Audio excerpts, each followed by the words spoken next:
aca bonjour chers fidèles téléspectateurs de la Sen 24 TV mbokk yi ñu ngi leen di nuyu di leen ziar waaye di amati mbégte ak contentement di jàkkaarloo génn sur la Sen 24 TV la télé des grands événements ci reportage bi nga xam ni moo di au cœur des Thiessois buñ ko waxee rek muy li nga xam ni mu ngi ci xolu Thiès li nga xam ne tey jii Thiessois yi bëgg nañ di ko gis bëgg nañ di ko xam tamit day doon lu am solo loolu waral tey ñu def déplacement ak dérangement ñëw fi nga xam ni moo di Somwango ñëw fas yéene wone fas yéene xibaar fas yéene dëgtal ñi nga xam ne ñoo di les Thiessois ce grand monsieur bu ñu ko waxee mooy ki nga xam ne moo di diriger avec cœur mais réussir ensemble borom Thiès d'abord parce que dafa wax ju am solo Thiès d'abord moom lépp lu mu am lu nekk Thiès ak ko gënal gannaaw bi mu fi nekkee jàng ba am li muy am génn dem bi mu ñëwaatee dafa def retour à la source nag bu ñu ko déggee mooy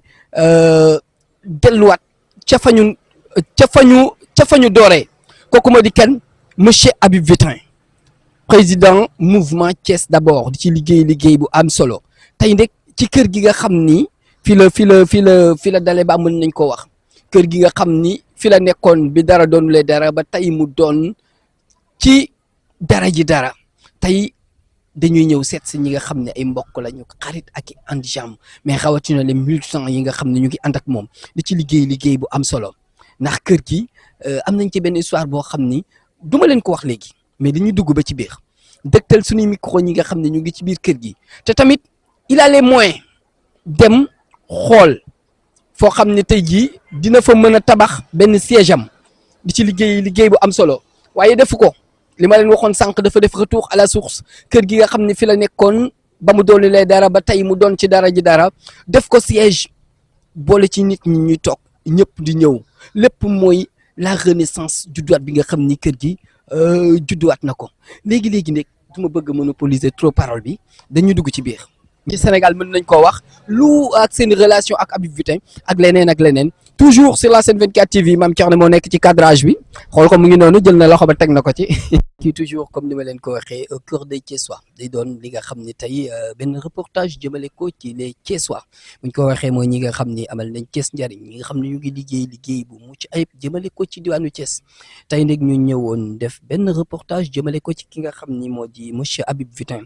moom mi nga xam ni dafa woote diriger avec cœur mais réussir ensemble mu doon loo xam ne lu am solo la waaye ce qui m'a vraiment frappé mooy Thiès d'abord parce que lépp lu mu am lu nekk Thiès la ci jiital ñu toog ak sunu papa Richard Albert Richard Ndiol moom mi nga xam ni mooy mag ci kër gi sànq wax na leen ko mën nañ ni monsieur Habib Vitin dafa def retour à la source gannaaw bi mu nekkee ci kër gi yàlla may ko lam koy may fekk mu génn ba mu amaatee tamit dafa delluwaat ñëw dekkalaat li nga xam ni moo di kër cosaan te loolu c'est à saluer papa ñu ngi lay nuyu di la ziar waaye di la dalal sur la Sen 24 TV. maa ngi leen sant oui tur bi Albert man maa ngi tudd Albert Richard Ndiol dëkk fii ci kër gi Vango la Vango mooy suñu dëkk bi ñu ko tuddee Vango waaw. macha allah tey ñu ñëw fas yéene waxtaan ak yow lu jiitu jëmale ko ci kër gi kër cosaan la gannaaw bi fi Habib nekkee doore fi ak ndawam yàlla def mu génn yàlla mayaat ko teraanga mu dellu siwaat ci biir kër gi nar a dekkalaat li nga xam ne moo fi doon am loolu nan ngeen koy gisee. voilà donc comme ma doon mag ci kër gi maa ngi rafetlu ni ma mën a jël parole au nom de la famille. Habib day vraiment wax ci moom man sawar naa ci trop pour wax ci moom daanaka bu muy ñëw fii boobu xale la bu amoon 2 ans yi peut-être matul woon trop mais mu toog fii te Habib da koy rafetlu toujours mu ne man am naa ñaari yaay bi ko yar depuis 2 ans ba ak yaayam bi ko jur. Voilà loolu le fait que donc mu dem am teraangam ñëwaat ci kër gi samp fi siège am loolu rafetlu nañ ko lu trop sama yaay day maanaam maamam bu ko fekkoon day dana kontaan trop mais sama yaay mu ngi gaañu presque à 104 ans temps bi muy préparé di bëgg a installer siège bi donc fekkewu ko mais ñun ñu ko fekkee vraiment rafetlu nañ ko trop ah ñu ngi koy souhaiter une pleine réussite ci lu mu sumb nii ah waa kër gi ñu ngi koy remercier aussi ci reconnaissance boobu mu am ci kër gi man tamit en qualité de délégué de quartier de Vango man rafetlu naa ko waa Vango tamit ñoom vraiment rafetlu nañ trop li nga xam ne Habib yëg-yëg boobu mu def bay ñëw samp siège am fii suma yaay day bu ko fekke woon xam naa ne moom kon dana doon du rëy ci moom moo tax te Habib lu muy wax mu ne ah man de bu ma sampee sama siège fii bu ma demee rek yaakaar naa ne lu ma wut naa ko am parce que kër gi vraiment sama yaay ñëpp sama frère yi bàjjanam yi ay kii yooyu ñëpp la amal relation yu baax te loolu ah ñun de ñu ko ni mu choisir siège bi fii ñoo ngi yaakaar ne lu ko nar a jik la na ko jik ba mu yëg ko c'est ainsi que famille bi yëpp ci kontaan ñëpp ci jàpp nag aussi mu ne ko ah bu ko defoon feneen aussi duñu am dara luñ koy wax. foofu laa jëmoon parce que il a les moyens am na moyens yi def siège feneen te anam bi nga xam ni méngoo nag jamono mais le fait que mu bàyyi loolu lépp ñëwaat ci biir kër gi day wone ni tey jii am na cër boo xam ni wala am na yëg-yëg boo xam ni Habib yëg na ko ci biir kër gi. voilà reconnaissance boobu waa famille bi yëg nañ ko trop aussi parce que dañ ko rafetlu le fait que mu bañ a mënoon na dem choisir siège am feneen te vraiment waa kër gi duñ ko ci mere mais le fait que mu choisir fii ah ñaan yi day ñëpp ils sont unanimes pour dire que vraiment yal na ko li mu def nii yal na ko jik te jik waa mbootaayam bi voilà loolu moom waa famille bi loolu la ñu wax ñu ne ko nag ah Habib li nga wut day ni ko suma yaay doon waaye day li nga bëgg day ak li ngay wut day da nga ci jot moom noonu la ko doon woyal parce que sama yaay cantatrice la woon mais ba xam naa ne bu fekkoon lii dana ko sàkkal woy mais doon na wax Habib toujours li nga yoot li ngay da nga ci jot. macha allah mu doon lu am solo bu ñu ñëwee ci jaar-jaaram wax nga ko léegi bi mu fii ñëw boobu mu ngi am à peu près 2 ans jëm 3 ans nan ngeen daan dundee ak moom. ah vraiment day comme man day mosuma am problème ak moom sérieusement gis nga xale généralement man parce que j'étais un peu exigeant comme j'étais dans l'enseignement am nga enseignant rek moom toujours moom am na lu muy mais sérieusement moom mosuma am benn problème ak moom boo ko waxee mu wax ko mu vraiment te moom il a été toujours responsable dans un premier temps moom frère am ñoo fi nekkoon noonu mais du xeex ak moom du xuloog moom frère bi le jeune frère sax moo doon de temps à autre mu def benn kii yooyu et là je le rappelais à l'ordre. macha allah mu ngi noonu mu doon lu am solo toujours mbokk yi sur la Sen 24 TV la télé des grands événements macha allah ci reportage bi nga xam ne moo di au cœur des Thiessois tey ñu jagleel ko ki nga xam ne moo di monsieur Habib Vitin waaye xam naa fi ñuy tëjee rek mooy ci li nga xam ni mu ngi ci dugg na ci mais tamit di participer ci développement Sénégal mais particulièrement sur la région de Thiès. parce que démb rek seetaan nañ ko fële Sen TV visa communication ak tamit gëm-gëm ak bëgg-bëgg gi nga xam ni Habib Vitin bëgg na ko rawatina bi mu lancé appel jëmale ko ci Transrail pour ñu dekkal ko ça a été une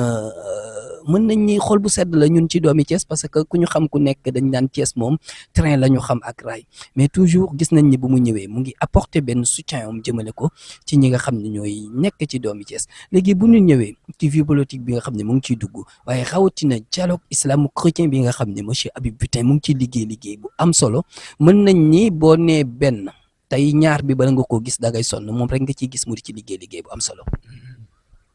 waaw li ngay wax moom dëgg la parce que le fait que mu dugg ci politique bi moom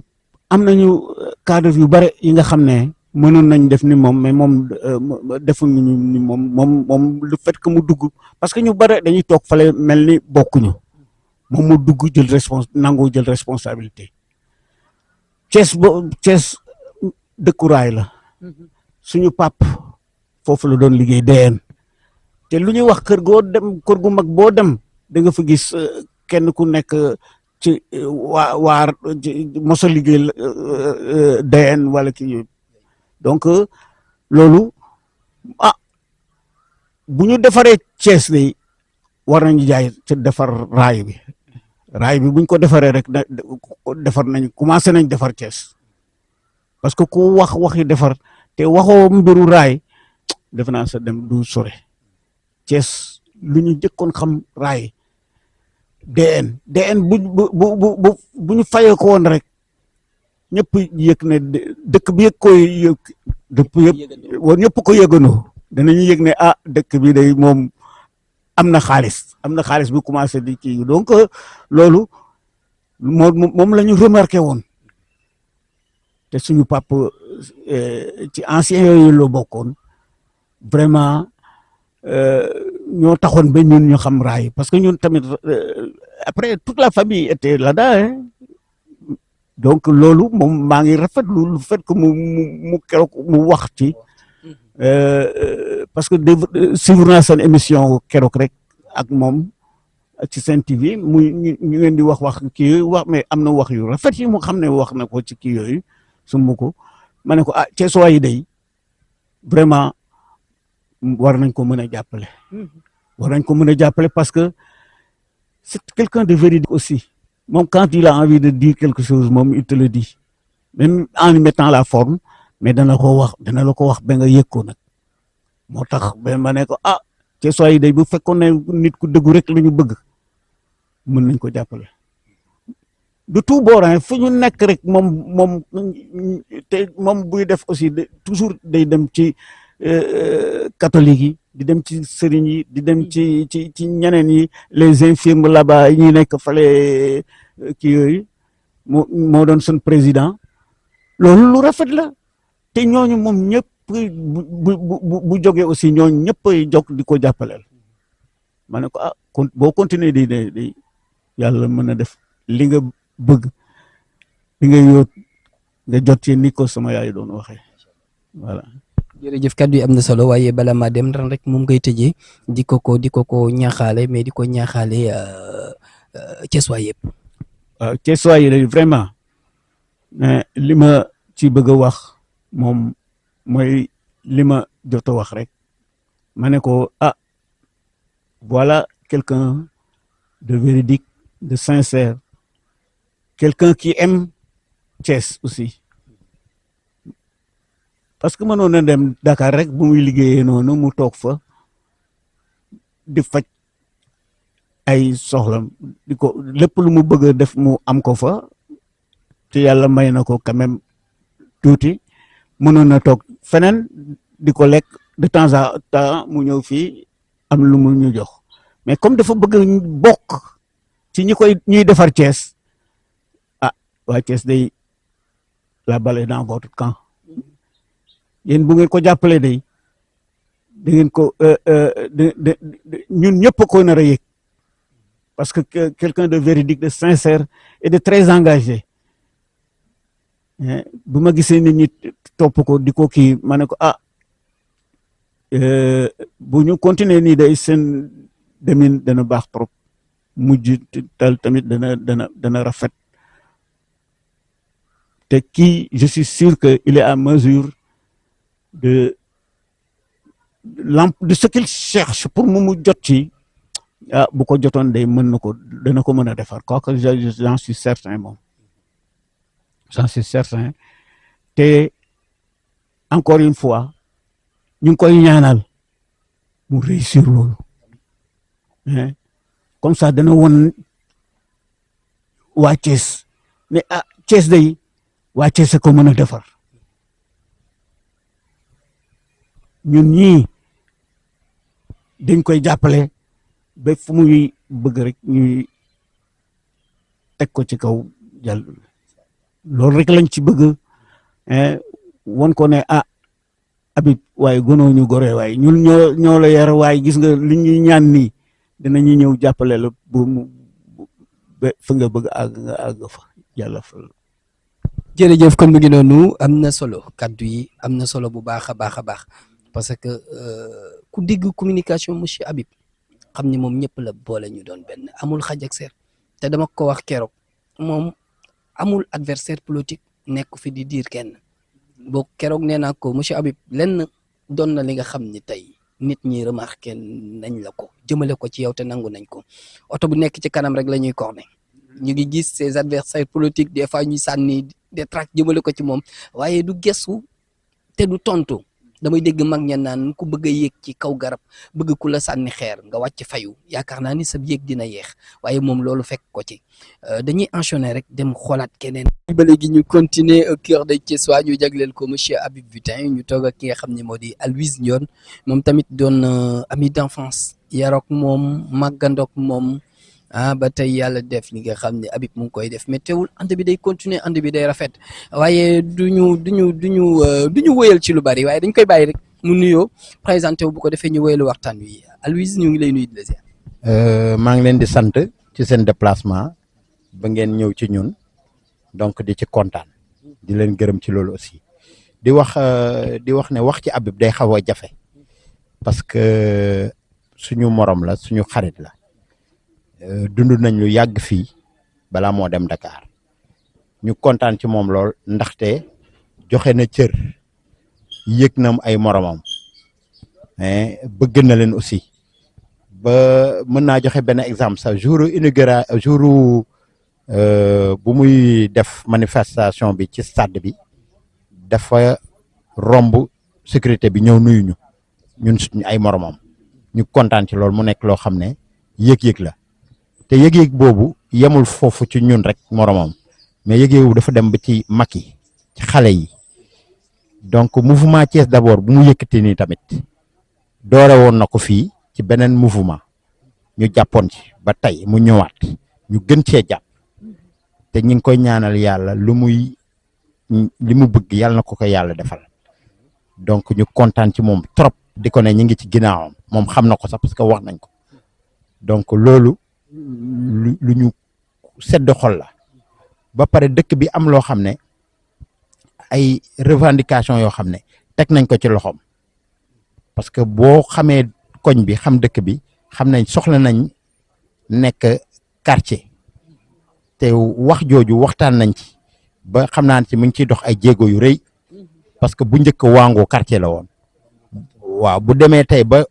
mu génn suñu loxo dañ ko war a jëliwaat parce que ñoo ko moom. ok kon bu ma la déggee bu njëkk Wango quartier la woon mais léegi dem na ba sey ci biir Somme si je ne me trompe pas léegi ñu bëgg retrouver waat bëgg récupérer waat li nga xam ne moo di quartier bi parce que yaatu na te war nañoo mën a doon quartier boo xam ne tey jii dina mën a am lu muy jariñ ci diwaanu Thiès sànq maa ngi la dégg ngeen nii yéen a ngi ci doon waxtaan ak moom ci côté boobu fan ngeen ci toll. waaw boobu wax nañu ne mi ngi ciy dox ay jéego ñun nag li ñu mën mooy ñaanal ko ba jéego yooyu mu yàlla mattali ko ba ñun ñu delluwaat quartier waaw parce que ci quartier ngay mën a am lu bari ngay mën a laaj lu bari aussi waaw mais vraiment Habib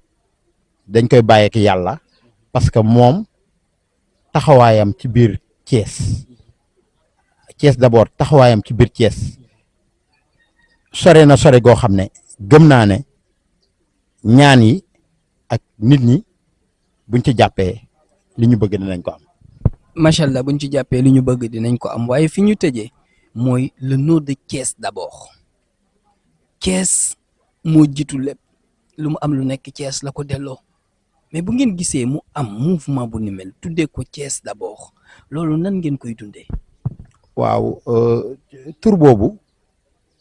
dafa nekk loo xam ne yàlla mooy maye xel ak xalaat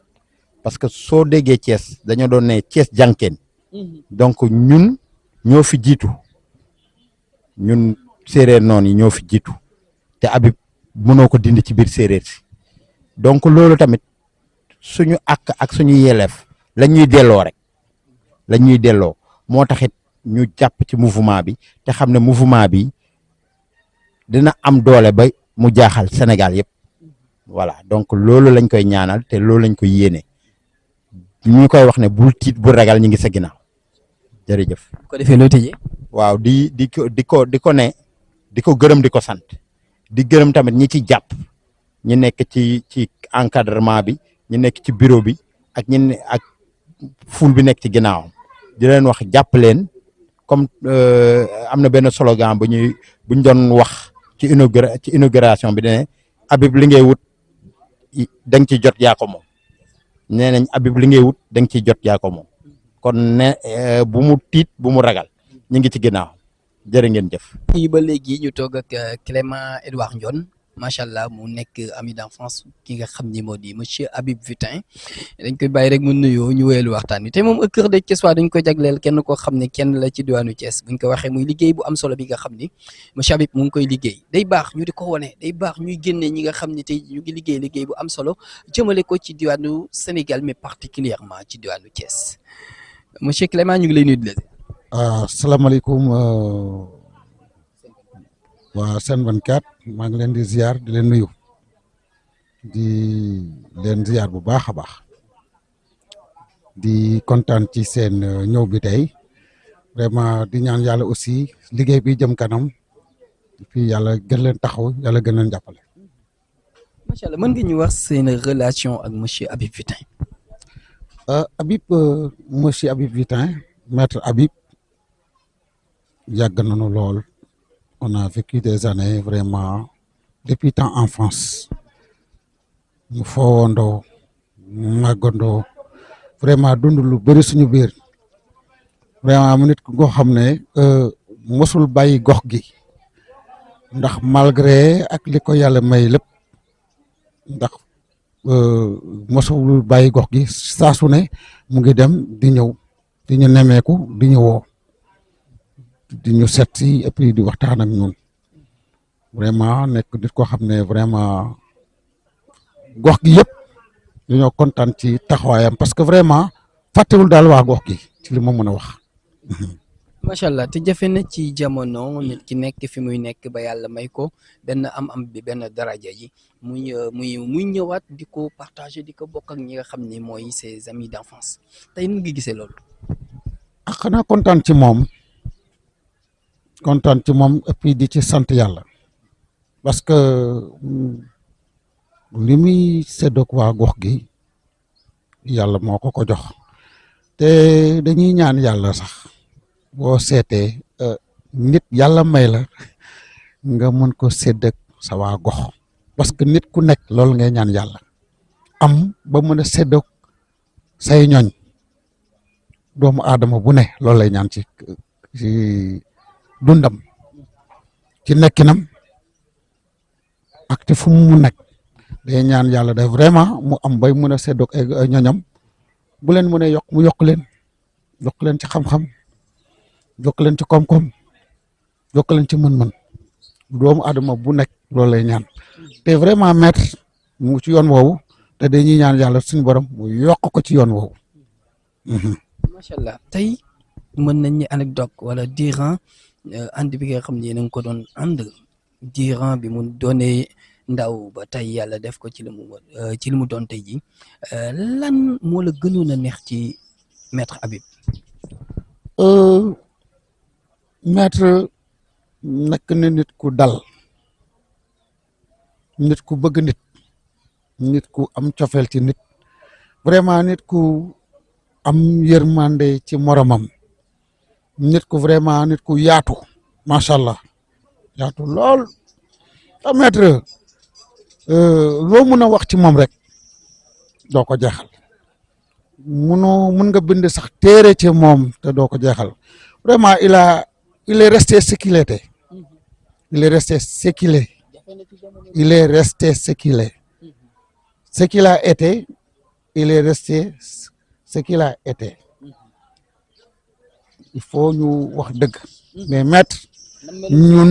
na mu meloon ci man dëgg démb ak barke démb loolu la des ci man ba tey amul benn changement boo xam ne am na ci moom xanaa mu yokku ci ay ngëneel parce que vraiment lu ñuy dégg ci moom yëpp bettuñu ci moom ci li muy def ci dëkk bi de gauche à droite dégg nañu lépp parce que moi je le suis bien chaque jour maa ngi koy suivre maa ngi xam fu mu nekk ma ñàkk fi nekk mu ñàkk fi nekk maa ngi xool fu muy teg tànkam maa ngi xool ay doxalinam maa ngi xool lépp mais leer na ma te gim naa ci yàlla ne fa mu tegoon tànkam démb fa la teg tànkam ba tey moo tax dañuy am yaakaar ci moom bu bëree bëri ba xam ne leer nañ ne suba lépp loo xam ne séntu na ko mën na ko am te dinañ ko ci taxaw dinañ ko ci gunge dañu ànd ak moom ci loolu incha allah. macha allah am na solo il va devenir quelqu'un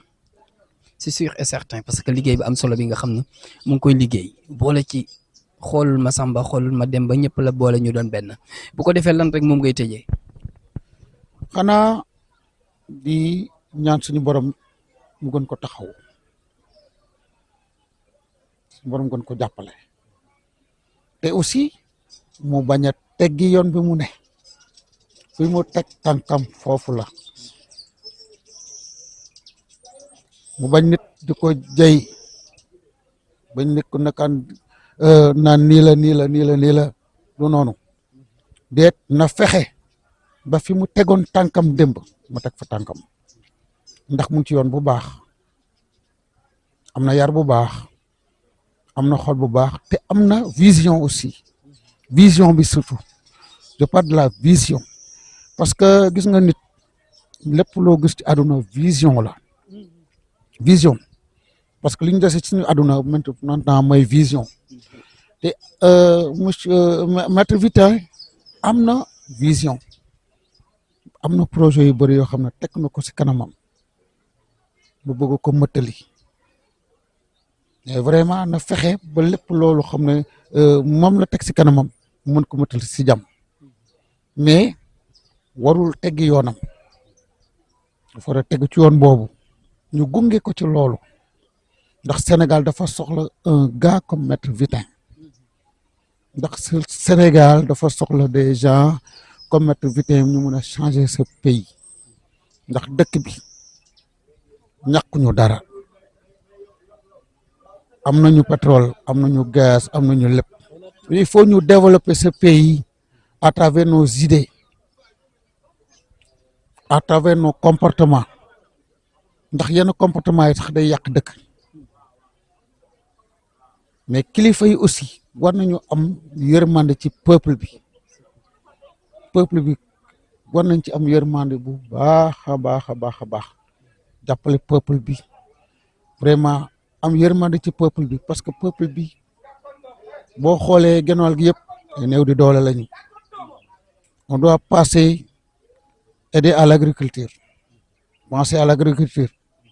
à l'élevage même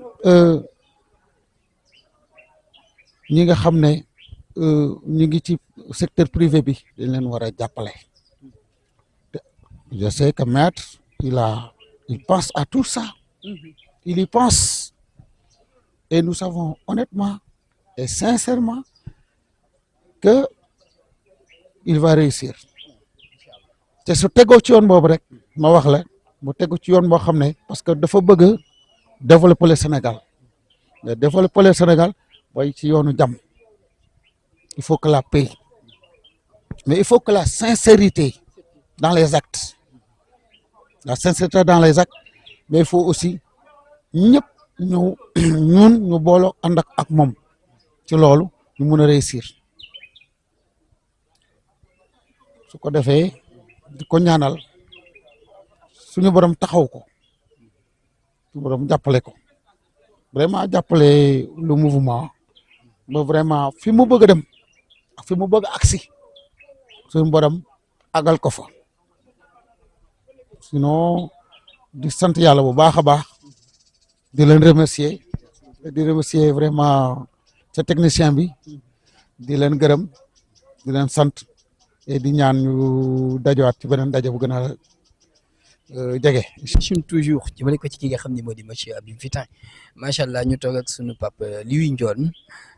ñu fas yéene waxtaan ak moom jëmale ko ci maître Vitin père ñu ngi lay nuyu di la ziar. maa ngi leen di fay voilà c'est une grande joie d'être là pour tontu ci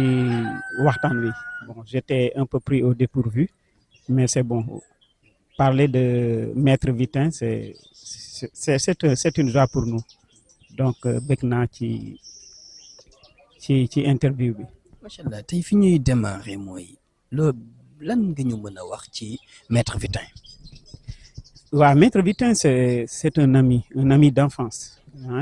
ñun fii lañ ko xamee à Thiès à Thiès précisément à Wango notre quartier voilà il a été toujours avec nous c'est vrai que moom def na ay coins yu bari ci Sénégal Dakar Popenguine et ailleurs mais fii lañ ko xamee te il a toujours été avec nous voilà am na ambition par rapport à la politique et c'était une joie pour nous de voir que ambition boobu mu ngi ci moom voilà donc en tout cas tant enfance ba léegi ce que j'ai constaté par rapport à Habib c'est sa sincérité voilà c'est un homme bien depuis l'enfance je ne me rappelle pas avoir eu des problèmes avec lui ñu xuloo wala ñu saakante sérieusement je le dis très sérieusement je ne me rappelle pas mosul am donc depuis l'enfance on a été ensemble moo tax ba mu amee cette ambition de faire de la politique là on était très contents maintenant nous on a tellement été avec lui qu'on a l'habitude de l'appeler tout simplement Habib waaw des fois su ma tas ak moom Habib laay wax mais normalement c'est vrai je devrais dire maître Habib parce que titre bi am na ci solo mais ça prouve que suñu relation ak moom yàgg na donc même si suñu tasee ma ne ko Habib il ne m'en veut pas même si c'est normalement je devrais dire maître Habib te engagement ci maître Habib ci politique yàgg na il a été avec Reste les Verts en certain moment il a pris du recul un jour ñëw na à la maison je lui ai posé la question de ça mais mon cher yow da nga jékki-jékki tu as arrêté la politique là qu'est-ce qui se passe alors à cet instant il se préparait à revenir à la politique après mu ñëw mu ne ma ok je suis là maintenant je suis de retour et il a expliqué la raison pour laquelle il avait pris du recul et la raison pour laquelle il veut revenir bon j'étais d'accord avec lui et depuis qu'il est là on a vu que avant même de parler de politique c'était un mouvement boo xam ne c'était un mouvement social il a fait beaucoup de bien ici il faut le reconnaître te nit bu ñëwee dans une cité dans un coin dans un pays pour faire du bien quoi qu'il en soit la première chose que les gens doivent faire c'est de le soutenir c'est pourquoi moi je le soutiens moi j'ai un frère qui fait de la politique on n'a pas de problème mais Habib voilà comme ni mu ko waxee sànq tu vois au lieu de dire maître Habib je dis Habib donc maître Habib il fait de la politique nous on est là pour le soutenir non pas parce que suñu classe daal ou bien suñu ami d'enfance non mais on croit que lu mu def c'est pour lu mu bëgg def c'est pour le bien de tout le monde c'est pourquoi on le soutient voilà ce n'est que ça maintenant on est derrière lui on le soutient et qu'il aille de l'avant mu ngi gis nañ tout le bien qu'il fait mu ngi jël xaalisam di ko def dans la région et les gens le voient donc c'est bien donc il continue comme ça ñun pas plus tard qu'avant-hier j'ai rencontré un taximan qui était en train mu ngi doon kaas tali ma ne ko yéenay wote de yéenay élire gars yi donc oui yéenay fal gars yi quoi. Maintenant, je lui ai un peu parlé de Vitin. Je lui ai dit, est-ce que tu connais un certain Habib Vitin? Mon oui, dégg naa ko à Somme, parce que moi j'habite à Somme. Mon dégg naa ko à Somme et j'ai vu ce qu'il a bien mené. Ce sont des gens comme ça en qui il faut avoir confiance parce que nit koo xam ne mu ngi def ci ñu ngi def xaalisam avant même d'avoir des responsabilités kooku certainement bu amee responsabilité du leen décevoir donc il faut réfléchir et aller vers ceux qui peuvent vous aider voilà c'est ça donc principalement c'est bon loolu laa am lu may wax par rapport à. mais lii dama la koy ñaan parce que il est différent avec les autres politiciens maître Habib parce que ñu bari li ñu leen di taxé ci politiciens yi mooy bu ñu la waxee bu ñu signalé gauche jàdd droite waaye di ñu gis Habib Vitin lépp li nga xam ne wax na ko ak nit ki moom daanaka boo teggiwul du teggi te loolu la ñu soxla un vrai patriote bu ñu ko waxee mooy nit koo xam ni gëm na réewam gëm na askanam monsieur Habib Vitin ku gis vi sa comportement vi sa réaction ak tamit ci côté social bi moom xaarul dara ci nit ñi mais nit ñi ñooy xaar dara ci moom te lu mu am lu nekk fas yéene na ko bokk ak ñoom tey boo gisee système de politique bi nga xam ne monsieur Habib Vitin indi na ko maître Habib Vitin lan ngir won nit ñi que ni ñun ak citoyen simple yi ñoo bokk li ñu bëgg ci ñoom lañ ko mën a amee de même que tey bu ñu waxee ak ñoom nañu sàmm ak ñoom lépp lu mu wax ak askan wi mu ngi koy sàmm ak ñoom tey système de politique bi nga xam ni mu ngi koy insérer ci diwaanu Sénégal nan nga ko gisee. Voilà non pour le moment maître Habib n'a aucune responsabilité politique moo amagul benn responsabilité politique mais comme ni mu la koy sànq il est en train de réagir il est en train d'entrer dans les quartiers di wax ak ne ni te di essayer xam problème mu nit ñi. C'est pourquoi je dis que nit ku mel noonu boo ko joxee responsabilité demain je pense que du le décevoir et je pense que Habib du décevoir et li may wax nii c'est pas pour moi seulement je pense que Habib dinañ ko maître Habib dinañ ko jàppale et on va voir parce que les gens ont voté dernièrement élection présidentielle yi am na ñu bari ñu nga xam ne ñu ngi commencé casse ñu ngi commencé mer parce que lu ñu xalaatoon voilà lu ñu yaakaaroon gisaguñu ko donc et les Sénégalais sont libres ñun au Sénégal on est responsable on est libre woote nañ pour ñii pour le moment on n'a pas vu grand chose par conséquent duñu hésiter pour dem ci ki nga xam ne peut-être il nous propose des choses yoo xam ne c'est extraordinaire je te dis maître Habib on est très proche keroog waxtaan nañ benn sujet boo xam ne c'était très très important bon c'est pas la peine que j'en parle ici mais je pense que c'est bon na continuer liggéeyam nous on est derrière lui et je pense que Dieu est grand dina atteindre objectif am s'il plaît à Dieu alors c'est bien donc je vous remercie par rapport à l'interview. Merci beaucoup dama lay bàyyi rek nga yeggale merci beaucoup.